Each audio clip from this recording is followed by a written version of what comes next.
rapaziada, vídeo aqui do canal para repercutir troca de passes, linha de passe, Transamérica Esportes Rio, o Gerson, etc. sobre o jogo de ontem entre Botafogo e Bragantino, 1 a 0 Red Bull sobre o Botafogo. O pior não é ter perdido o Bragantino, né? Tudo bem, a gente tinha aí, tava indo pro 18º jogo sem perder o Paulista, não perdi o Bragantino desde 2020 e tudo mais, invencibilidades foram perdidas, foram jogadas no lixo, né? Mas a forma que perdeu foi muito pior do que perder. Porque o Botafogo não criou quase nada. O Botafogo foi muito fraco. O Botafogo foi envolvido pelo Bragantino. Jogadores muito abaixo da crítica. O Alex Telles é uma piada de mau gosto. Entre outros jogadores, Savarino não estreou no ano ainda.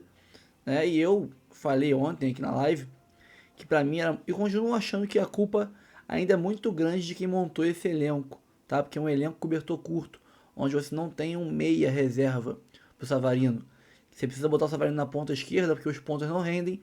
Você não tem quem botar no meio e tem que improvisar o PK de meia. Então, Savarino vai para a esquerda, não tem meia. Ele vem para o meio, não tem ponta esquerda porque nenhum rende. Matheus Martins, primeiro tempo, não rende. Santi, não tá jogando nada. Jefinho, não quer nada agora do Brasil. Nathan Fernandes, também não volta de contusão nunca. Então, nenhum ponta. O tal do Juan Cruz, que faz a ponta também e faz centroavante, nem usado é. Então, nenhum dos caras que veio para fazer ponta esquerda tá à disposição ou tá bem para jogar. E aí você tem que botar o Savarino na ponta esquerda e tem que botar o PK de meia porque não tem meia. O Paiva pediu o Cauli não veio, não veio Cristaldo, não veio ninguém. Então, mas depois de ontem, na entrevista coletiva do Paiva, que ele diz que ele tá insistindo no PK porque ele quer recuperar o PK. Cara, eu defendo muito o PK aqui porque eu não acho ele esse bagre todo que falam aqui, né, no chat, etc. Mas o PK não pode estar acima do Botafogo, né? Entre PK e Botafogo, cara, que o PK vai se lascar, né? Ah, vou recuperar o Patrick de Paula porque ele tem potencial, é bom jogador e se gastou muito com ele. Se gastou muito mais com o Santi Rodrigues para ele não jogar. Então, se você investir em alguém com potencial, com qualidade, que investiu muito dinheiro nele, na vinda dele, investe no Santi. O Santos tem mais potencial que o PK, veio mais caro que o PK e chegou agora. Não teve tempo que o PK teve aqui no Botafogo. O PK é um ótimo reserva para o Marlon Freitas. Ele tem o mesmo estilo de jogo do Marlon Freitas. Então ele tem que entrar no lugar do Marlon Freitas. Marlon saiu de campo, entra o PK. Ou então Marlon não pode jogar hoje, entra o PK. Outra posição não é para ele. Bota quem é da posição. Bota o Santi Rodrigues. O Santi só vai ganhar só vai ganhar ritmo de jogo, que é o que falta a ele, jogando. Então eu estava defendendo muito mais o Paiva ontem do que o Textor, por exemplo. Para mim o erro é do Textor, do Brito, né? Que montaram esse elenco cobertor curto, com posições que não tem ninguém. Ano passado a gente tinha um elenco cobertor curto sem reservas. Agora, hoje, se você quiser botar o Savarino de titular na ponta esquerda, você não tem nem o titular do meio para botar. Então, chega ao ponto de não ter titular para botar. A gente segue num elenco igual no passado, que não tem reserva pro centroavante, né? Não tinha reserva pro Tiquinho. Agora não tem reserva pro Igor Jesus, até que o Mastriani mostra que veio, né? A gente não tem reserva pro Savarino. Saíram 1000 meias e não chegou ninguém pro meio. Então, tá complicado, tá complicado. O Botafogo vai montar um elenco maravilhoso com as próximas 2 janelas europeias, antes do Mundial e as de meio de ano. Eu sei que vai. Porém, até lá a gente pode se arriscar. Até lá a gente pode se complicar em outros campeonatos. Então, acho que tem muita culpa também de quem montou esse elenco. Mas depois do que eu vi ontem do Paiva dizer que insiste no PK porque vê nele potencial e quer recuperar o PK, a recuperação do PK não pode estar acima do Botafogo ir bem ou não nos jogos. Se o motivo para botar o PK em campo é querer recuperar ele, tá errado. Então eu que defendi o Paiva, já mudo de ideia. Já começa a bater no Paiva. Acho que não é uma justificativa aceitável para uma insistência errada. E olha aqui, eu vou dizer que o Paiva tá fadado a errar, tá? Porque PK de meia de criação é erro. Santi, Matheus Martins, Juan Cruz na ponta esquerda são todos erros também. Atualmente, ninguém joga bem naquela posição. Então, ele tá fadado a errar, ok. Mas que a intenção do erro seja positiva, pelo menos. Seja válida. Agora, você querer recuperar um jogador se é um motivo você botar ele erradamente em campo, na posição errada, você não vai recuperar o PK assim. Você recupera o PK dando para ele chance de entrar todo o jogo no segundo tempo no lugar do Marlon e recuperando confiança e jogando bem, como foi contra o cara bobo, que ele meteu um gol e saiu como herói. Não é botando na fogueira em posição errada para ele jogar mal na posição que não é dele que você vai recuperar o PK. Então tá errado. Quer recuperar o PK? Tá recuperando errado. Tá? Pessoal, eu me estendi demais aqui. Vamos partir pro React, né? Tem aqui ESPN, tem Sport TV, tem Gerson, Transamérica, muito mais pra vocês. Ó, curta, comente, compartilhe, se inscreva no canal, ative o sininho, tá? 4 planos de membros, escolhe um que cabe no seu bolso, ajuda o canal a manter a estrutura que a gente tem aqui e fazer um serviço de qualidade todos os dias. Vamos seguir pro React e no final a gente conversa. Falar dessa vitória do Bragantino sobre o Botafogo, Eugênio, o Renato Paiva já chegou a falar sobre tentar espelhar com o tempo o trabalho do Arthur Jorge, né? Tem uma referência ali. Falta muito ainda, né? Claro. Falta muito e não sei se vai chegar. Porque ele não tem as mesmas peças. Ele não tem 2 jogadores que faziam toda a diferença no passado. O Luiz Henrique e o Almada. Jogo de hoje, o Botafogo entrou abaixo. A gente falava agora um pouco de Palmeiras e Corinthians, né? Foi mais ou menos isso. O Bragantino teve a intensidade e a proatividade do Palmeiras e o Botafogo parecia o Corinthians, especialmente no início. Tomou um gol com 5 minutos. O próprio Renato Paiva disse que foi inaceitável. O Alex Telles ele fica meio parado na jogada e permite a passagem do John, que cruza para o gol do Sacha. O Botafogo muito tentando a transição, mas sufocado pelo Bragantino. No final, subiu um pouco mais, conseguiu ter mais presença no ataque, nos últimos minutos, ali no desespero quase, né? Mas não foi o suficiente para buscar um empate. Os jogadores reclamaram também do campo muito seco, não foi molhado. A gente vê que o campo não está bonito, né? Pois é. Mas assim, não está irregular. Só que não regaram o gramado, não molharam e a bola prendia um pouco. E esse time do Botafogo está precisando muito, né? É uma ideia de jogo que já vem há 3 anos, desde o Luiz Castro. Eu diria, né? Jürgen Klopp, de não regar o gramado antes do jogo. Você que é o consultor da... Ele imagino que ele acharia um absurdo. Mas, assim, se usa as estratégias, né? Cada um usa como estratégia. E provavelmente... O Bragantino, assim, não vou deixar o jogo entrar na velocidade. E provavelmente fosse outro adversário, o Bragantino teria regado o gramado. O mandante define como é que vai ser sobre isso, de acordo com seus interesses. Sabe que isso você pode baixar, a administração pode baixar normas, né? A La Liga faz isso. Os grandes campeonatos fazem isso. Normas. Altura do gramado, para não sair briga. De 18 a 24 milímetros. Você não pode sair disso. Então, você não vai deixar crescer a grama 15 dias antes de receber um time mais qualificado tecnicamente. Rega-se em tal horário e antes do jogo. Tal. Isso é tudo padrão. Dá para fazer. Quantidade X de litros d'água e tal. É só ter alguém olhando para o futebol com carinho que funciona. Estamos de volta com o Troca de Passes, deste sabadão, para falar da vitória do Bragantino. O Bragantino venceu a primeira no Campeonato Brasileiro, 1-0 sobre o Botafogo, lá no Nabi Abichedi. No primeiro lance do jogo, olha só, jogada ensaiada, bem ensaiada, o Renato Paiva ficou bravo à beça.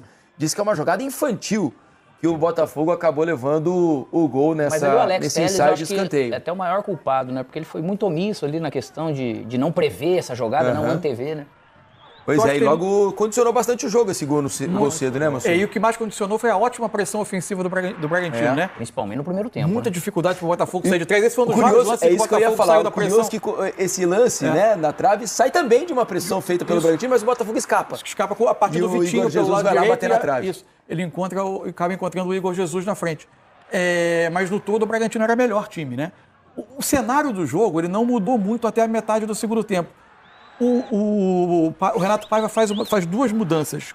Primeiro com o Cuiabano no lugar do Alex Telles e com o Matheus Martins, ele muda praticamente... que, aliás, não achou o jogo, né? Não se achou no jogo. Nem para ajudar o Botafogo a sair da pressão, nem como um jogo ruim, jogador de condução de bola, enfim, ele não conseguiu aparecer no jogo. O Renato Paiva faz a mudança do lado esquerdo, o Botafogo até cresce um pouco por ali, mas ainda não dava a impressão que o Bragantino estava sofrendo tanto. E aí me surpreendeu quando, ainda em tese à vontade no jogo, o Seabra faz uma mudança colocando um terceiro zagueiro no jogo. E indo para uma linha de 5. Uma linha de 5, na verdade, com o Eduardo Santos, que entrou. Passou a ser quase um ala pela direita, o Juninho Capixaba entrou como zagueiro pela esquerda e o Guilherme como ala pela esquerda. Essa linha de 5 resultou no melhor momento do Botafogo no jogo. Porque o Bragantino esvaziou o meio. E ali, a partir dali o Botafogo teve um momento de predomínio em que ele começou a criar essas chances que a gente está vendo. Aí me surpreendeu uma outra mudança, porque o Botafogo estava, a partir do momento que o Botafogo começou a fazer superioridade no meio, ainda assim o Renato Paiva colocou o Mastriani em campo para ter mais um jogador na área. Só que ele acabou diminuindo a vantagem que ele tinha construído no meio. Ainda assim, passou a tentar os cruzamentos, teve uma outra oportunidade, mas no todo do jogo o Bragantino foi melhor. É verdade, eu acho que o Arthur participou pouco hoje do jogo, né? Sim. Chegou um momento do primeiro tempo, eu falei, será que o Arthur saiu porque não participava, não pegava na bola, o jogo não chegava no setor dele? E, na teoria, é o jogador mais perigoso, né, nesse momento, pelos lados do Botafogo, e acabou não conseguindo fazer quase nada. Foram muito poucas as ações ali do lado direito, né, Alex? Mas aí teve a questão do Bragantino, ele teve muito mérito, né, da maneira... Ele veio pro jogo e jogou e dificultou. Daquilo tudo que o Botafogo até acabou criando e finalizando, é normal até de uma qualidade, mas o Botafogo também, hoje ele teve tomadas de decisões, assim, ele na frente com o Arthur, com o próprio Savarino, né? Eles acabaram errando uma possibilidade de contra-ataque ou outro no primeiro tempo, né? Então não foi um time tão lúcido, mas se o Bragantino não vem pro jogo, naturalmente fica mais difícil jogar contra esse Botafogo. E foi o pior jogo dessa sequência, acho que do Renato, né? Desde que ele assumiu e começou a treinar. O jogo com o Carabobo também não era uma grande atuação até o Botafogo enquanto... Não, mas pelo menos era mais impositiva, né? Mas assim, a diferença de nível do adversário era grande, né? Enfim, acho que o Botafogo está num processo que é o efeito colateral da temporada que começou depois, né? Não é que o Botafogo jogou mal, né? Vamos dizer, ele encontrou um adversário duro, não fez um jogo espetacular, tanto que eu acho que o Cleito fez 2 ou 3 excelentes defesas, né? Então, saiu perdendo por uma bobeira, assim, de uma jogada treinada, mas era fácil de você, de você acabar pegando. E aí, igual você falou bem, condicionou o jogo, mas também sofreu riscos, porque você sai perdendo, você vai jogar. E o John também acabou fazendo defesas boas. Vamos ouvir, então, os dois treinadores. O Seabra e o Renato Paiva falaram em entrevista. A gente mostra para vocês agora. Mais difícil do que sair na frente é buscar um empate fora de casa no Maracanã contra o Fluminense, buscar um 2-0 contra, mesmo que seja em casa contra a equipe do Ceará. Então, a equipe teve esse mérito de conseguir reagir em situações que não eram favoráveis, né? E o nosso desafio era muito claro, era se impor desde o início para conseguir sair na frente, que não é tão difícil do que você não tá bem no jogo e conseguir buscar um placar. Quer dizer, a gente já tinha conseguido fazer coisas difíceis, o que a gente precisava era fazer, exercer uma postura dominante e sair na frente, né? Então a gente entrou muito focado nisso, de realmente fazer o primeiro gol, de ser dominante desde o começo do jogo. Sabia que esse seria um desafio enorme, porque a equipe do Botafogo ela tem sido a mais dominante que eu tenho visto, em função de conseguir sair jogando, conseguir empurrar o adversário, conseguir dominar territorialmente o jogo, oferecer poucas chances de gol para o adversário e criar chances de gol com grande volume. Então... a gente poderia ter adotado uma postura de ser mais conservador, de ter se preocupado mais em defender e fazer uma transição e nesse tipo de cenário, mas nesse clube não, né? Nesse clube a gente tem coragem, a gente é extremo, a gente no sentido de ser ousado, né? A gente sabe aquilo que a gente está representando enquanto marca. Acho que o jogo é um bocadinho no início, em especial na primeira parte, o jogo é um bocadinho o espelho do golo que sofremos. Quer dizer, é um golo que não podemos sofrer, é um golo inaceitável, porque é uma jogada muito infantil e que nós não podemos ter a passividade que tivemos a defender este tipo de jogadas. Acho que a partir daí isso põe o nosso adversário confortável, põe-nos atrás do resultado e depois muita desinspiração, se calhar possivelmente algum cansaço, mas isso não pode ser desculpa. E fomos atrás do resultado. Corrigimos algumas coisas na segunda parte, mas continuaram a somar-se os erros técnicos, em especial isso, os maus passos. Nós temos jogadas onde não conseguimos fazer mais de 4, 5, 6 passos e perdemos a bola, também por mérito do adversário, obviamente, mas às vezes eram erros não forçados. Tá aí, Renato Paiva claramente descontente com o Botafogo hoje. Vou mostrar para vocês a origem do gol do Bragantino, como o escanteio é cedido de maneira praticamente gratuita ali, né, pelo Alex Telles. Ó, veja que a bola está aqui do lado direito, o Alex Telles vai meio que proteger a bola, acaba sendo um pouco empurrado ali, né? Tem um leve no trampo empurrão, acaba tocando o pé dele. E ele acaba tocando na bola para a linha de fundo. Mas e aí evitável, o escanteio Aí você percebe que o cara às vezes entrou numa velocidade um pouquinho, rotação abaixo, menor. né? Pode ver, olha como ele reagiu, ó, muito pouco, entendeu? Ele Lento, não conseguiu entender a jogada. 5 minutos, o Bragantino já estava na frente. O Alex Telles é um jogador que tem um nível técnico, o teto dele é mais alto do que o do Cuiabano, assim, em termos de qualidade técnica.